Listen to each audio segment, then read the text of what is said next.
కానీ ఒక మంచి పర్సన్ అవును ఒక్క తప్పు చేస్తే లైఫ్ లాంగ్ అయిపోయి అయిపోయింది. సో అది కూడా ఒక ఆలోచన ఉంది సొసైటీలో. So I cannot fulfil that. కానీ ఆ ఏజ్ గ్యాప్ కూడా ఆ ఏజ్ గ్యాప్ ఆ ఫ్యాక్టర్ కూడా అక్కడ నాకు అనిపించింది. ఆ ఏజ్ గ్యాప్ వల్ల నాకు ఎక్కువ రెస్పెక్ట్ ఇస్తున్నారు. అండ్ రెస్పెక్ట్ ఇచ్చేసి నాకు చాలా స్వీట్గా అన్నవద్దు అన్న ఈ ఆట నబీల్ గెలవాలి కానీ ఈ ఆట నేను విష్ణుప్రియకి పంపిస్తాను అన్నవద్దు ఇట్లాంటివి చెప్పాడు. సో అట్లాంటి రెస్పెక్ట్ ఇచ్చినప్పుడు మేము ఎందుకు గొడవ పడాలి? అది అవసరం కూడా లేదు నాకు. సో అది కూడా చూసిన వాళ్ళకి కూడా అది సరిగా అది it will not look good అనుకోండి. జస్ట్ అంటే నైనికా 23-year-old పర్సన్, నేను 45+. సో ఆల్మోస్ట్ నా డాటర్ ఏజ్లో ఉంది. సో నేను నైనికా మీద ఫైర్ చేస్తే, నైనికా మీద ఏదైనా అట్లాంటివి చేస్తే ఆడియన్స్కి ఎలా అనిపిస్తుంది? అవును అవును, that is not correct and that is not me also. నేను సహజంగా కూడా అట్లాంటి లేదు. న్యాచురల్గా నేను అట్లాంటివి ఉన్నాను. అవతల వాళ్ళు గొడవ మీద నేను దిగను అస్సలు. ఎందుకంటే అక్కడ ఉన్న చిన్న పిల్లలు కాదు కదా వాళ్ళు, దే ఆర్ సెలబ్రిటీస్. 28, 29 వాళ్ళు ఫాదర్స్, వాళ్ళు హస్బెండ్స్, వాళ్ళు సిస్టర్స్ అందరూ ఏదో సాధించేసి ఏదో సంపాదించేసి అక్కడికి వచ్చారు. అవును అవును.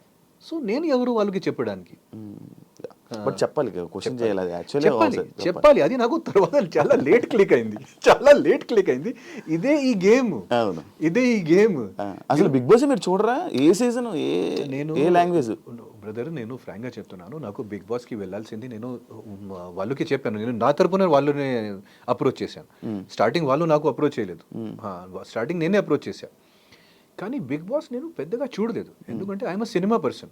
నాకు టైం దొరికినప్పుడు నేను నెట్ఫ్లిక్స్ చూస్తాను, ప్రైమ్ చూస్తాను. అండ్ బిగ్ బాస్కి ఆడియన్స్ కూడా ఇప్పుడు నాకు తెలిసింది ఫ్యామిలీ ఆడియన్స్. బయటికి వచ్చిన తర్వాత నాకు తెలిసింది బిగ్ బాస్ ఆడియన్స్ అంటే ఫ్యామిలీ ఆడియన్స్. ఎందుకంటే నేను చూస్తున్నాను చాలా లేడీస్ నాకు రికగ్నైజ్ చేస్తున్నారు బయటికి వచ్చిన తర్వాత. ముఖ్యంగా 30 to 50 ఏజ్ గ్రూప్ లేడీస్ చాలా చెప్తున్నారు మంచిగా. అండ్ ఈరోజు నేను బండిలో వచ్చినప్పుడు కూడా చాలా మంది లేడీస్ వేవ్ చేస్తున్నారు. సో నాకు అర్థమైంది family audience Bigg Boss. Miss అయిపోయిన అనుకుంటున్నారా ఈ ఆడియన్స్ చూసాక? ఏమి ఇంకా చాలా అవకాశాలు వస్తాయి 100%, దాంట్లో డౌట్ లేదు.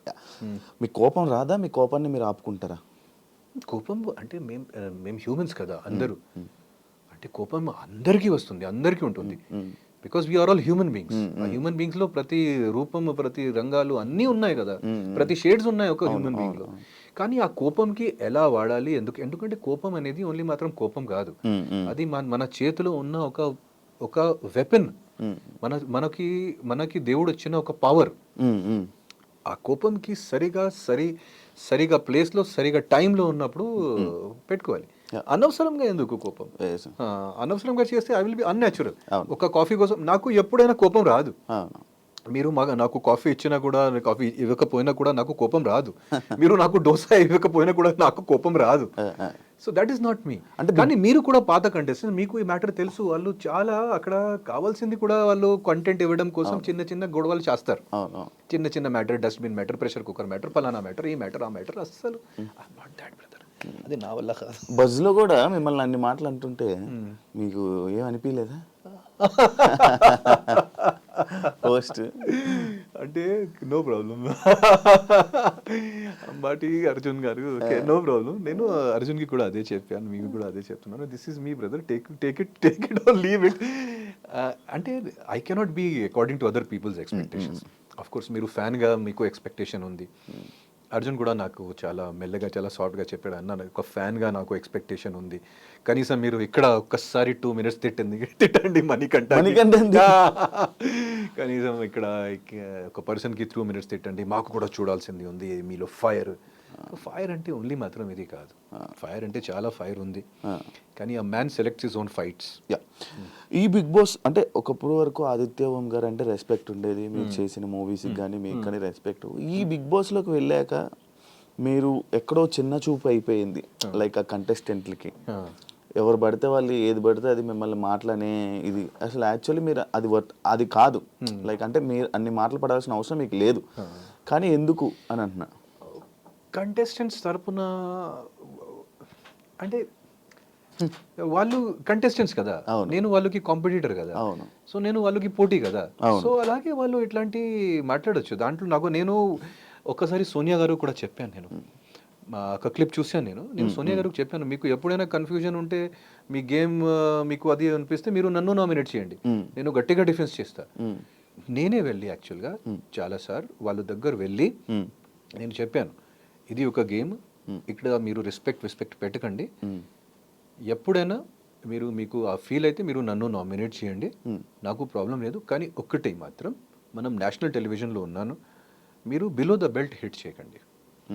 బిలో ద బెల్ట్ హిట్ చేస్తే ప్రాబ్లం అవుతుంది. బిలో ద బెల్ట్ అంటే అనవసరంగా అంటే పదాలు కానీ అనవసరంగా ఏదో ట్యాగ్స్ అక్కడ చాలా జరిగింది. అవును, మిమ్మల్ని అదే నిఖిల్ కూడా అన్నది జరిగింది, ఆయనతో కూర్చుంటే తల తినేస్తాడు రా బాబు, లైక్ అలాంటి మాటలు మీకు అవసరం లేదు కదా సార్, మీకు పడాల్సిన అవసరం లేదు కదా. నిఖిల్ అట్లాంటి చెప్పాను, నేను చూడలేదు. కానీ నిఖిల్తో నాకు పెద్దగా బాండింగ్ అవ్వలేదు అక్కడ, పెద్దగా ఏమీ బాండింగ్ అవ్వలేదు. సో ఒక ఓన్లీ మాత్రం మేము కూర్చుని 2 minutes కూడా మాట్లాడలేదు ఒక నెలలో. కానీ మేబీ అట్లాంటి నిఖిల్ అన్నారు, అది that is Nikhil's perspective, and maybe అట్లాంటి ఆయనకి ఫీల్ అయింది. సో డెఫినెట్లీ నేను చెప్పాను కదా, అక్కడ ఒక గ్రూప్ లాంటి వాళ్ళు వెళ్ళారు, గ్రూప్స్ ఉన్నాయి కదా. 100% ఆ సీరియల్ బ్యాచ్ 100% వాళ్ళు గట్టిగా ఒక గ్రూప్ లాంటి ప్లే చేస్తున్నారు. ఇదే గ్రూప్ వీళ్ళు హౌస్ లో ఈ కంటెస్టెంట్సే మిమ్మల్ని బయటికి పంపించేశారు, లైక్ మిమ్మల్ని ఆడనివ్వకుండా కానీ లేకపోతే అని అంటే మీరు యాక్సెప్ట్ చేస్తారా? అది అంతేనా? నిజమే? అది నిజమే. మిమ్మల్ని ఆడనివ్వలేదా వాళ్ళు? కరెక్ట్గా అవకాశం ఇవ్వలేదు, కరెక్ట్గా. ఎందుకంటే ఈసారి క్లాన్ ప్రకారంగా నడిచింది. సో క్లాన్ చీఫ్ లో చాలా పవర్ ఉంది అక్కడ. క్లాన్ చీఫే పంపిస్తారు, మీరు ఈ ఆటకి వెళ్ళండి, మీరు ఇది చేయండి, మీరు అది చేయండి, మీరు క్లీనింగ్ డిపార్ట్మెంట్ మీరు. సో మేము ఒక లాయల్ క్లాన్ మెంబర్ లాంటి మేము ఫాలో చేసాం. మరి మీరే చీఫ్ కావడానికి ట్రై చేయొచ్చు కదా. నేను చీఫ్ కావడానికి ట్రై చేసినప్పుడు నేను బయటికి వచ్చా. అదే ఆడే నీకు ట్రై చేసినప్పుడు వచ్చేసారు. అంటే 5 వారాలు ఉంది కదా, 5 వారాలు అంటే ఫస్ట్ వారాలు ఓన్లీ మాత్రం నిఖిల్ చేతికి ఆ పవర్ వెళ్ళింది. సో నిఖిల్ చేతికి పవర్ వెళ్ళింది, నిఖిల్ అపాయింటెడ్ యష్మి ఒక 2 వారాలు ఆడింది. సో ఆ తర్వాత ఆ ఏజ్ గ్యాప్ వల్ల అది సంథింగ్ ఏదో జరిగింది అక్కడ. సో అది జే లెవెల్లో కప్పాను. దాంట్లో ఐ ఎక్సెప్ట్ దాట్. హ్యాపీయా 5 weeks? Super happy. బయటికి వచ్చిన తర్వాత ఇంకా హ్యాపీ. లోపల మీకు ఆల్రెడీ తెలుసు, లోపల ఉన్న కండిషన్స్కి అక్కడ ఫుడ్. నాకు మేజర్ ప్రాబ్లం ఏం జరిగింది, ఇక్కడ స్లీపింగ్ ప్రాబ్లం నాకు మేజర్ జరిగింది. ఎందుకంటే రాత్రి నైట్ ఎప్పుడో ఆపుతారు లైట్స్, ఎప్పుడో ఆపుతారు, అది కూడా లైట్స్ ఆఫ్ అయిన తర్వాత కూడా జోక్ సెషన్స్, ఆటలు పాటలు అన్నీ నడుస్తూనే ఉన్నాయి. సో అది కూడా నాకు చిన్న ప్రాబ్లం అయింది, ఆ స్లీపింగ్ ప్రాబ్లం వల్ల కొంచెం. అది కూడా వీక్నెస్ అండ్ డల్నెస్. నాకు 7-8 hours స్లీప్ కంపల్సరీ. 8 hours పక్క పడుకుంటారు. 8 hours స్లీప్ కరెక్ట్ లేదు సార్. 8 hours ఇక్కడ 4 hours, 3 hours, 5 hours వాళ్ళు కంటిన్యూస్గా మాట్లాడుతూనే ఉన్నారు. ఆటలు పాటలు జోక్ సెషన్స్ అన్ని. ఓన్లీ మాత్రం 12 తర్వాత స్టార్ట్ అవుతుంది. మీకు ఆల్రెడీ తెలుసు, మేము అదే చేసాం. చిరాకు వచ్చేదా మీకు? అయింది కానీ ఓకే. బట్ అదే అంటున్నాను, ఇలాంటి సిచ్యువేషన్స్ అంటే మీకు ఒక వాయిస్ రేస్ చేయడానికి మీకు ఒక అవకాశం ఉన్నది. కరెక్ట్. కానీ మీరు దాన్ని యూజ్ చేసుకుని అది యూజ్ చేయలేదు. నాకు అంత గట్టిగా అనిపించలేదు ఈ మ్యాటర్లో నేను దిగాలి. సో శేఖర్ భాషా గారు వచ్చేటప్పుడు అంటే లైక్ శేఖర్ భాషా గారు బయటకు వచ్చే టైంలో యాక్చువల్లీ శేఖర్ భాషా కాదు రావాల్సింది ఆదిత్య ఓము అని అన్నారు. అయ్యో మిస్ అయిపోయారు. కానీ అక్కడి నుంచి ఇక్కడ దాకా మళ్ళీ మీరు లాక్కొని వచ్చారంటే ఇది ఎలా సాధ్యం అని. అంటే ఈసారి కూడా నేను జస్ట్ 1 నామినేషన్ వల్ల యష్మి లాస్ట్లో చేసింది నాకు నామినేషన్. అదర్వైజ్ నేను ఇంకా ఒక 2 వారాలు ఆడిన వాళ్ళు, జస్ట్ ఒక 1 నామినేషన్తో మిస్ అయింది. లోపల ఉన్న కంటెస్టెంట్కి ఒక అర్థమైంది. ఫస్ట్ ఏం అర్థమైంది లోపల ఉన్న కంటెస్టెంట్స్కి, వాళ్ళు నాకు 2 వారాలు నామినేట్ చేయలేదు. ఏం అర్థమైంది, first of all is a very loyal member, అది అర్థమైంది. సెకండ్, అనవసరంగా మాట్లాడరు. థర్డ్, సీనియారిటీ ప్రొజెక్ట్ చేయరు, నేను సీనియర్ ఉన్నాను ఇది అని ఉన్నాను. సో అట్లాంటి వాళ్ళకి అర్థమైంది. సో ఓన్లీ మాత్రం because they considered me like that, అజాత్ శత్రు చెప్పొచ్చు. సో ఒక అజాత్ శత్రు లాంటి వాళ్ళు అనుకున్నారు. సో అందుకే అట్లా జరిగింది. కానీ లాస్ట్లో ఏమైంది, లాస్ట్ వారంకి ఏమైంది, అక్కడ వాళ్ళు ఆల్మోస్ట్ ఫోర్సింగ్గా వాళ్ళు ఫ్రెండ్స్తోనే నామినేట్ చేయాలి, ఆర్ ఆదిత్యకి నామినేట్ చేయాలి. సో ఆ టైంలో ప్రేరణ అండ్ యష్మి నన్ను నామినేట్ చేసింది, అండ్ ఐఎమ్ హియర్. అదర్వైజ్ ఇంకా 2 weeks ఆడిన వాళ్ళు ఈజీగా ఇంకా 2 weeks. ఫేస్ మాస్క్ వేసుకొని ఎవరైనా ఆడుతున్నారా హౌస్లో? లైక్ మాస్క్ వేసుకొని ఒక డబుల్ ఫేసెస్ డబుల్ ఫేసెస్తో అంటే ఎవ్వరు లేదు. అంటే నిజంగా పృథ్వీ చాలా up front character, Prithvi Nabeel చాలా up front character, okay. As it ఈస్గా ఉన్నాడు. మణికంఠ గురించి అట్లాంటి నేను టాక్ విన్నాను, కానీ నేను చూసినప్పుడు is really emotionally unstable character. Okay. Mask ఏం లేదు.